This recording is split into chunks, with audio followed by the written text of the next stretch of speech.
Black holes don't suck. The cosmic vacuum myth debunked. Hello, cosmic explorers, and welcome back to Cosmic Enigma. Imagine the universe's ultimate cosmic vacuum cleaner, a monstrous entity in space, relentlessly sucking in everything in its path. Stars, planets, even light itself.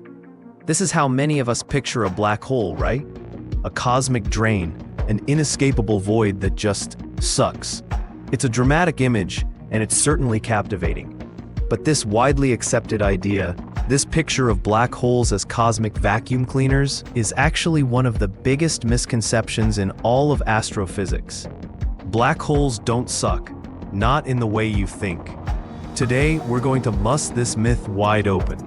We'll explore how black holes really work, why they seem so terrifyingly powerful, and what truly happens when something gets too close.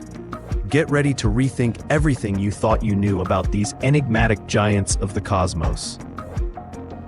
Black holes. Gravity, not suction. Let's get straight to the core truth. Black holes don't possess some mysterious, unique, sucking force. They simply exert gravity, just like any other massive object in the universe, like our sun, or Earth, or even you. The fundamental law of gravity states that the force of attraction between two objects depends on their masses and the distance between them. Here's the crucial point that often gets overlooked. If you were to replace our sun with a black hole of the exact same mass, what would happen to Earth? Absolutely nothing. Our planet and all the others would continue to orbit that black hole precisely as they orbit the sun now. The gravitational pull at our current distance would be identical. This happens because from a distance, the gravitational effect of an object only depends on its total mass, not its size or density.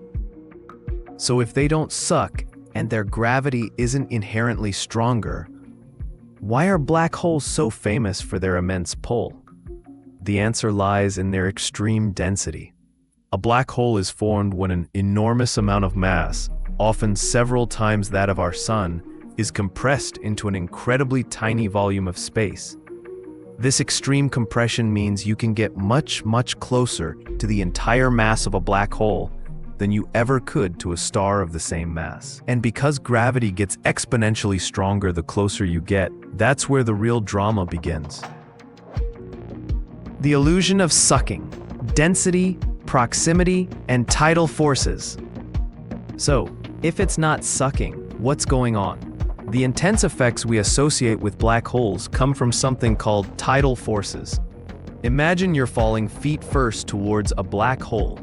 The gravitational pull on your feet, which are slightly closer to the black hole's center, would be significantly stronger than the pull on your head. This difference in gravitational force across your body creates an incredible stretching effect. This phenomenon is dramatically known as spaghettification. It's not suction, it's the differential pull of gravity literally tearing an object apart, stretching it vertically like a noodle, and compressing it horizontally. This is why objects that get too close to a black hole don't just disappear, they're violently ripped into their constituent atoms. And here's another mind-bending fact. Smaller black holes are actually more dangerous for spaghettification than supermassive ones. For a stellar mass black hole, the tidal forces become so extreme before you even reach the point of no return, the event horizon, that you'd be spaghettified long before crossing it. But for a supermassive black hole, like the one at the center of our galaxy, the gravitational gradient is much gentler at the event horizon. An astronaut might cross it without even noticing the stretching, only to realize their inevitable fate later. The apparent sucking is thus a consequence of these extreme differential gravitational forces, not a vacuum-like action. The event horizon, a boundary, not a drain. This brings us to the event horizon, often depicted as the mouth of the black hole. But it's not a physical surface you can touch, or a drain you fall into. Instead, it's a mathematical boundary in spacetime. Think of it as the point of no return.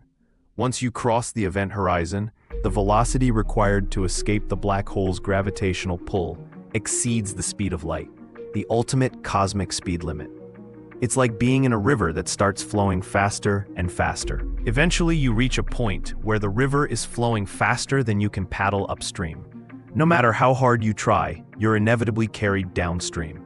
For a black hole, downstream means towards the central singularity, and paddling means moving at the speed of light. This is what makes a black hole black. Light that crosses this boundary can't escape, so nothing about what happens inside can reach an outside observer. It's not actively sucking light in from a distance. It's simply that once light passes that threshold, its path is forever bent inward. Visualizing the unseen, analogies and accretion disks. To truly grasp how black holes influence their surroundings without sucking, let's use a powerful analogy. Imagine space-time itself as a giant, flexible fabric, or better yet, a flowing river. Massive objects like stars and planets create dips or currents in this fabric, causing other objects to roll or drift towards them. That's gravity. A black hole, with its immense density, creates an incredibly deep and steep gravity well or a raging waterfall in this river of space-time. Now, most stars and gas clouds in a galaxy are in stable orbits around the supermassive black hole at its center. Just like Earth orbits the Sun, they are far enough away from the waterfall's edge to maintain their stable paths. So if black holes don't suck, and most things orbit safely, how do they grow? The answer lies in the accretion disk. When matter does get close enough to a black hole to be captured, it doesn't just get sucked straight in. Instead, it forms a swirling, superheated disk of gas and dust around the black hole. As atoms in this disk violently collide and lose gravitational energy, they spiral inward, getting hotter and hotter, emitting intense radiation like X-rays and radio waves. This is the primary way we see black holes, through the light emitted by this doomed, spiraling matter, not the black hole itself. The incredible brightness on one side of the disk is due to relativistic beaming, where light moving towards us appears brighter. So the next time you hear someone describe a black hole as a cosmic vacuum cleaner, you'll know the truth. Black holes don't suck in the conventional sense. They simply exert gravity, like everything else. But their extreme density allows for mind-boggling effects at close range. Their power comes from their immense mass compressed into an impossibly small space, leading to intense tidal forces that can stretch objects like spaghetti and creating an event horizon, a point of no return where even light can't escape. The real story of black holes, with their swirling accretion disks and warped spacetime, is far more fascinating and complex than any simple sucking myth. If you found this cosmic debunking as fascinating as we did, please give this video a thumbs up, share it with your friends, and subscribe to our channel for more deep dives into the mysteries of the universe. What other space myths would you like us to explore? Let us know in the comments below. Thanks for watching, and keep looking up.